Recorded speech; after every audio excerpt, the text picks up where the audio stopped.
This is the Lobo Pod. Welcome to the Lobo Pod, presented by Green Summit Landscape Management, where we go beyond the court and into the heart of what makes New Mexico Lobo women's basketball so special.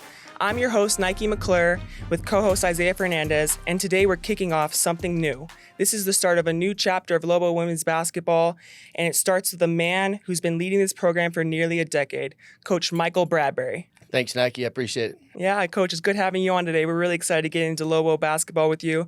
And now, if you've been around Lobo hoops, you probably know the name. You know the wins, the gritty defense, and the pit magic. But today, you're not just talking to the coach. You're going to meet the man. You'll hear about the laughs, the lessons, and maybe even a little bit about hand sanitizer, because Coach Mike Bradbury is a self-proclaimed germaphobe. And we're going to go into it. What's up, Lobo Pod? This is Coach Zay here with New Mexico Women's Basketball, and we're just going to dive right into it, okay? I have a couple icebreaker questions here for Coach Bradbury. The first one's going to be all-time favorite movie. Zay, I got a few here. I'd start with Godfather. And dating myself a little bit, I don't know how many of these you've seen, Zay. Godfather, Goodfellas would be second, Tombstone would be third. Okay, no, that's a good selection. I will say I have not seen any of those, but I've heard good reviews about all those movies. That's way before my time, people. Okay, so good answer here. We're going on the next one. Which player would survive on a desert island that you've had here in your 10 years? Well, I'm going to go with this year's team, and I would start with Joanna, mainly because I believe she's tough enough and would outfight any obstacles she could find on there. And then Jessie, I believe because she's very appreciative. Sometimes, a lot of times doesn't need much and will figure out a way. Being around this team, I would agree as well, Coach. That's a good analysis of those two. Next question, we're going to go dive into a little bit about some of your interests in reading, okay? So what's the most impactful book you have read in your lifetime? I would say 2 or 3 of Dave Ramsey's financial books. Those were big, especially in my early 20s. And then I read a couple more in my late 20s, early 30s, and made a big difference in my life. I've had just about everybody on my staff has read them. Several players, we give them to them when they ask, and very beneficial. Good. I'm next in line for that book, exactly like Coach just talked about here with his staff. Now we're going to paint a situation here a little bit. The next icebreaker is about a pump-up song, Coach, okay? So let's talk about big game. You're looking to clinch the championship in the league here. What song do you go to gotta get you going and get you excited for that moment? Yeah, I'll go with God's Country, Blake Shelton. That was, I think, 2018, 19, 20, somewhere around in there. That was one of my son's, Alex's, big songs before baseball games. And then Morgan Wallen would be probably next in line. And that's probably what I listen to now. All right, Coach. Coaches don't stay in places for 9 years unless it means something, all right?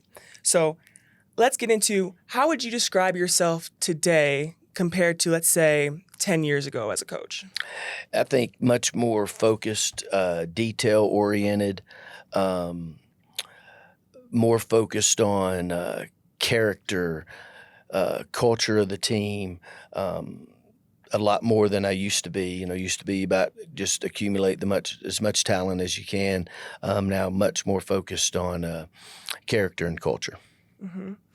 I love that. I've been with you for a while. I've seen the change. I love it. I played for you, and now I'm coaching for you. So I definitely felt that change in the culture shift. I think it's different from even when you played, because you were in the first couple of years, and we amassed a lot of talent on those teams. Always didn't have the culture right, and I think the last few years we've gotten that part right, and I think that's got us in the right direction. Mm-hmm. I love it. We have talked a lot about Albuquerque and how much you love this place. All right, so what about Albuquerque has led you to stay here for so long? What are your favorite food spots? Tell me about Albuquerque and what you love. Yeah, I think obviously the fans. the community, the friends that I've made here. And we have a lot of them, my wife and I now, and my kids. And it's, and then growing up, my kids growing up and really going to school here, their whole childhood school years. I got one in college now and one that's about to graduate high school. So, the most important years for my children have been spent in Albuquerque, and we've grown to love the place. And I think the fans are a big part of it, but also the friends and the people I've met here. I love that. And do you mind sharing a little bit about what Alex is up to? Yeah, he's off to school, went away to school to kind of, that's what he wanted to do and always wanted to do. So that's going well. He's working over the summer, has a summer job, again, out of state. So it's killing his mother, but we don't get to see him a whole lot, but he's doing very well. I love that. Can you tell me, let's get into the players a little bit. Mm-hmm. Can you describe a moment where you not only just felt like a coach, but also probably a mentor or a father figure? Yeah, I think as a coach, things I remember are, things that fans would remember. I remember we played, I think, 17th ranked Marquette and Jace's tip in at the buzzer. That was big. I remember, us beating Oklahoma in a 90 to 86 game. That was incredible. And then, then the real special moments are when you go to graduation and you see kids graduating, Shai Magruder graduating. That was tremendous. Erica Moore graduating. I remember those kind of things and how happy they were in those moments. It's definitely a big moment getting your kids through college all 4 years and then having that moment of just, we did it together. That's right. I love that. Took a lot of work and they were tremendous. Yes. Kind of touching into all of those subjects, as a father, a coach, a leader, how do you manage all of those things in such a demanding profession? Yeah, I just kind of made up my mind when my kids started playing sports and things like that I wasn't going to miss their stuff. And, both of my kids played a lot of sports and they were gone. And my job is to be a great husband and father first. And that's my number one priority. And then we work a lot of hours. As you know, you're there with us all the time. And I'm going to put those hours in and we're going to do everything that we need to do.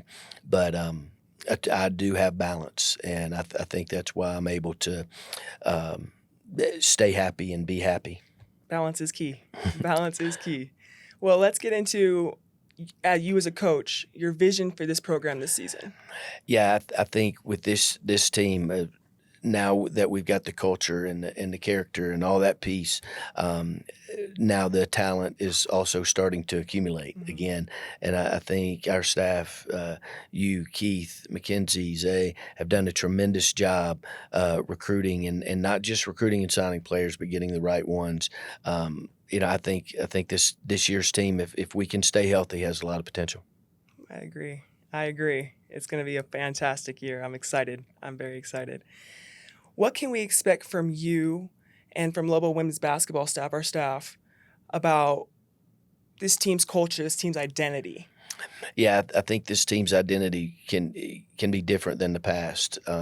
You go back a few years when we had De La Cerda and the Twins, and we played fast, we shot threes, we did all that, and we were not great defensively. I think this year's team has a chance to be good offensively, but also our size and athleticism can allow us to be an elite defensive team.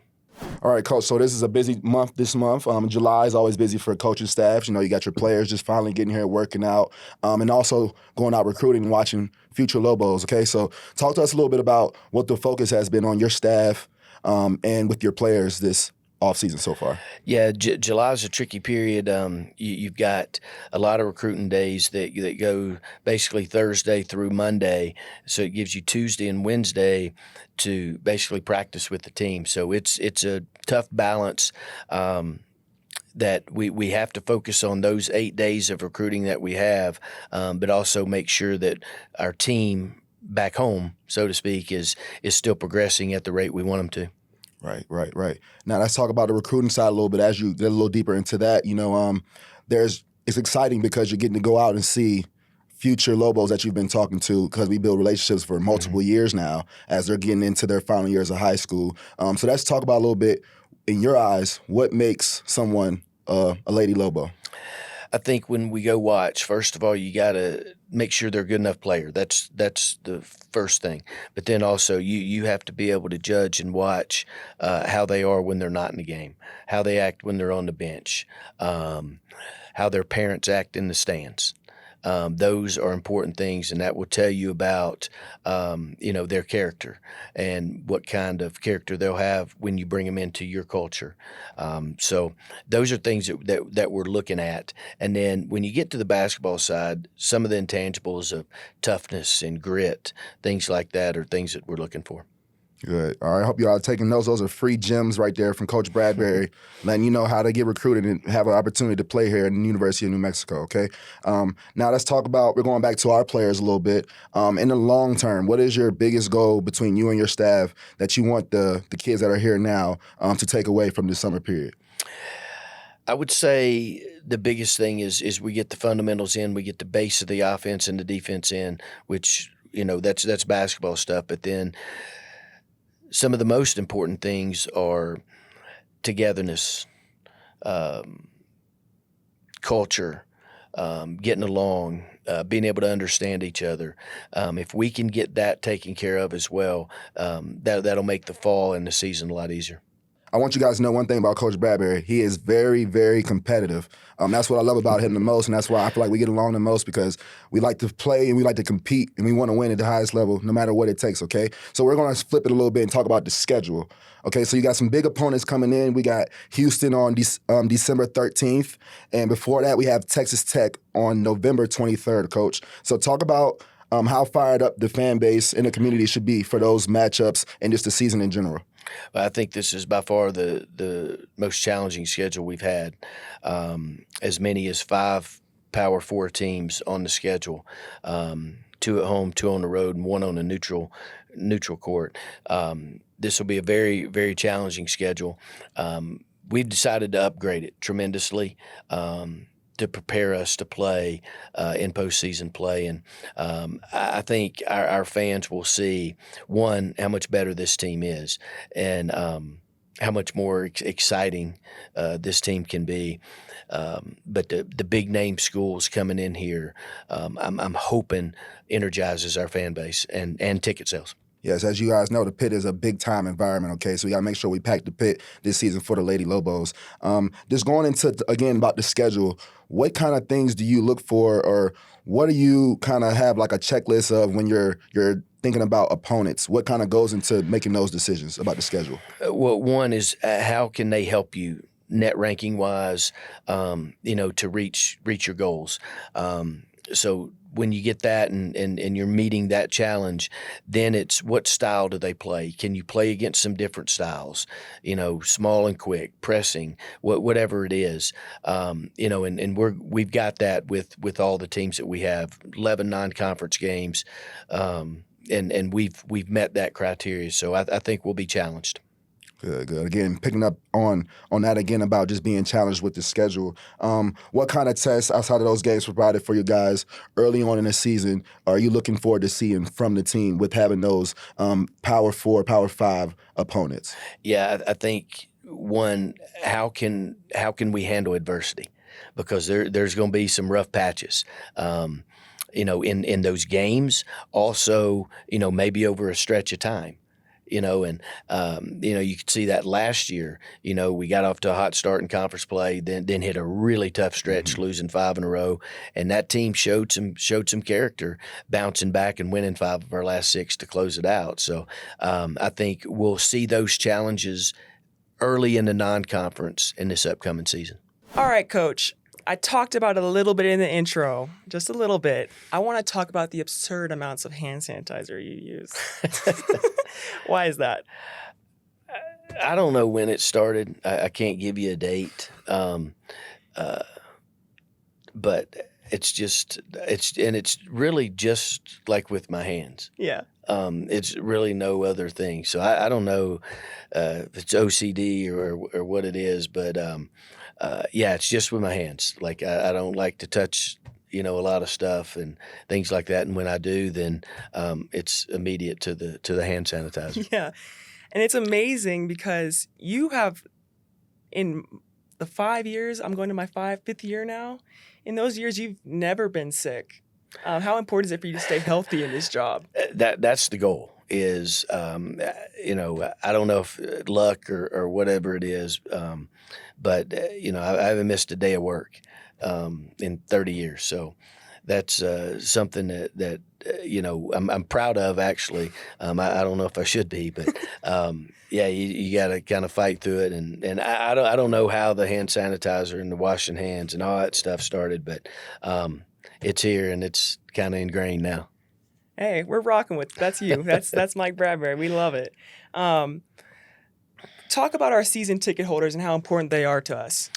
Yeah, it's tremendous. Our base is great. We're looking to expand, and especially with the schedule that we've put together and the teams that we're bringing in here and the kind of players that we have. This year's team's going to be special, and we're hoping that the fans come out and get your season tickets early. Make sure you get yourself a good seat. Fans, if you're looking to renew those season tickets, go ahead and visit golobos.com and renew those for us. All right, Coach. Well, we are entering the end of our segment. It was really a pleasure having you on here, and I just want to really emphasize the fact that it has been a pleasure watching you grow as a coach in this program, and I've really loved the culture and the kids and just everything you've brought to this program and to this community. So thank you for that, Coach. And it's from being a former player to now working with you and you being a mentor for me in my life. Thank you from the bottom of my heart. And that's the end of our Lobo Pod. Check us out. Thanks, Nike. Go Lobos. The Lobo Pod is a production of UNM Athletics.